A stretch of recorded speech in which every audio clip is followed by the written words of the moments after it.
లో బేసిక్ మీకు అండగా హీరో నిలబడేలా ఉంది, అలాగే ఉంటుందా మీరు? సినిమా చూసి అలాగా అనిపిస్తుంది.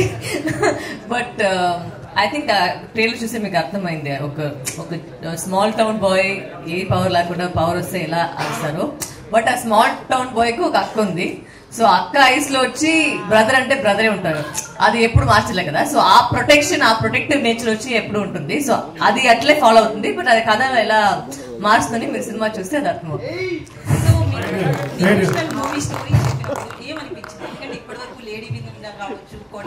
చూసాం. సో డిఫరెంట్ రోల్స్, ఇది వచ్చేసి డివోషనల్. సో ఎట్లా అనిపించింది, నేను చేయగలుగుతున్నా అనే డౌట్ అనిపించిందా? అంటే నా దీంట్లో వచ్చి ఒక లైట్ గా ఒక కామెడీ ఎలిమెంట్ ఉంది, నాకు అది నచ్చింది.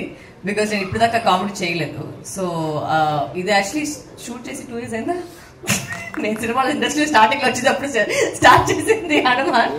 బట్ ఐ థింక్ అది స్టోరీ దీంట్లో ఐ మీన్ ఎవరు విన్నారో వాళ్ళు చేస్తారు ఖచ్చితంగా, because the story is very impactful.